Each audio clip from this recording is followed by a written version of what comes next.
Here at the bottom of our crock pot, we're starting off with 2 large skinless chicken breasts. Right on top, we have some red enchilada sauce. Next, we have some hatch green chilies. This recipe we're making today is gonna be perfect because the weather is getting nice and cold. So the slow cooker dinner is gonna be perfect for you and your family. Next, we're gonna be adding in some black beans. My God, and let me just tell you, just with the enchilada sauce and the green chilies, this smells amazing already. Next, we're gonna be pairing that up with some golden sweet corn. So you can see this recipe I like a lot just because it is really convenient to make. We don't really have to prep anything. We just gotta get all the ingredients in our crock pot and we're gonna be good to go. Go ahead and add in, this is a no salt added crushed tomatoes. If you wanna do the salt, we just need to add in a little bit less salt later, but either or works perfectly fine. And then we're gonna be doing 32 ounces of chicken broth.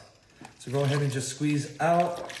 This recipe is also really convenient because all we need is 1 can of everything. So it is really easy to pick everything up at the grocery store. And then I'm telling you, prepping only takes like 5 to 10 minutes and we're gonna have ourselves a nice full meal.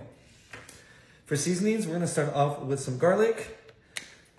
And we can go ahead and get a good amount of garlic in just because I really like the garlic flavor to come out, especially after we slow cook it.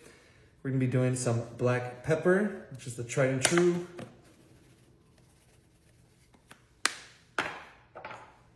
So we are gonna be doing some onion powder, and this works really well with the crock pot recipes, just because I feel like the onion flavor really comes out, especially when we slow cook it. And a little bit of the stuff goes a long way, so we don't need quite as much as we did the black pepper.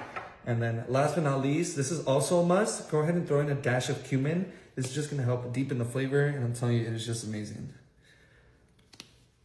Once we have all of our ingredients in our crock pot, I'm just gonna take a rubber spatula. We're just gonna kind of mix everything around and mix around the seasonings and all of the sauces that we have in. And it is just that easy. Go ahead and close the crock pot, cook on high for 4 hours. So it's been about 4 hours. Now I know the chicken is finished cooking all the way. At this point, we can go ahead and take 2 forks and we can just start shredding the chicken inside.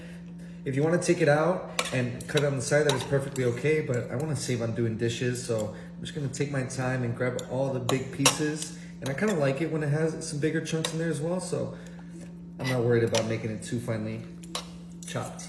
And now that we have most of the chicken chopped up, we can go ahead and add in some more things just to kind of add on to the flavor. So the best thing to do is to cut some fresh cilantro right on top.